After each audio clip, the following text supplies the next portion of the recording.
Just with your reaction with today's sentence. We're thankful that the predator has been removed from the greater community at this point. What was your reaction to the victim's statement? I imagine when you heard her speaking, thoughts of Danny ran through your head. It was almost like Danielle's spirit was in her. She carries the same kind of spirit as Danielle. I was totally blown away by the spirit. Are you happy with the sentence? I don't know if you can ever use the word happy in a situation like this.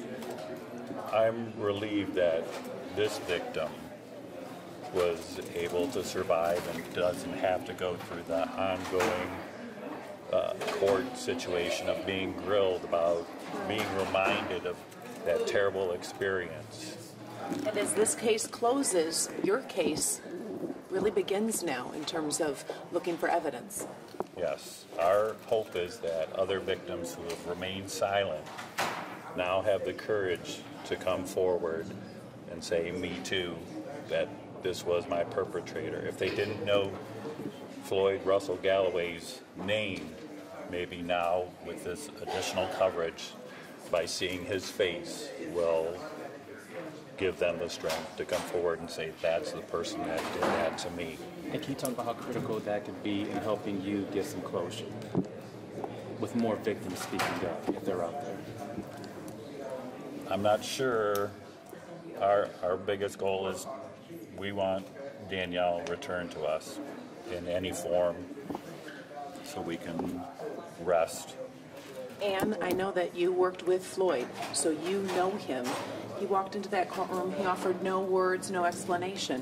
What do you think about that? I agree with the judge in his statement where he said that he, being Floyd, was so boisterous to go ahead and just take someone without their permission, and how arrogant that was, yet he could not speak anywhere near where the rest of us could hear. So his meek voice is a true cowardness, in my opinion, of who he is. And in my opinion, I hope that he has plenty of time, and I'll echo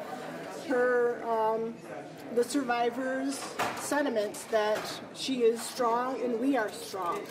And I will also echo the I hope that you have time to sit and think about what you did. We have an extraordinary case.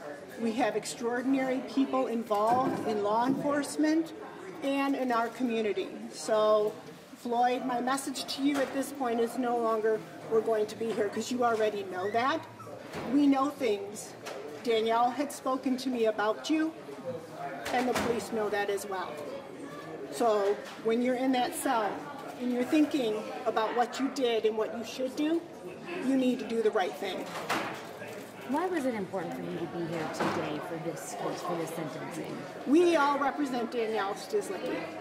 We are, as we've said before, grateful for the survivor of this, but Floyd Galloway is a person of interest, a suspect in our case as well. It's duly noted, it's out there in the press, and we will start.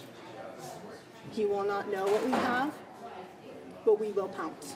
Are you convinced he knows where Danielle is? I am convinced. Yes.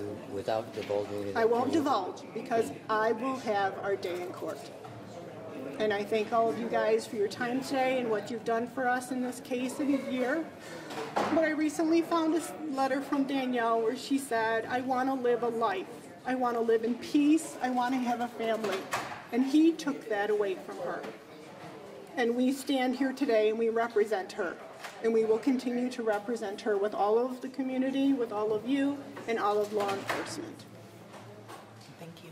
Thank you.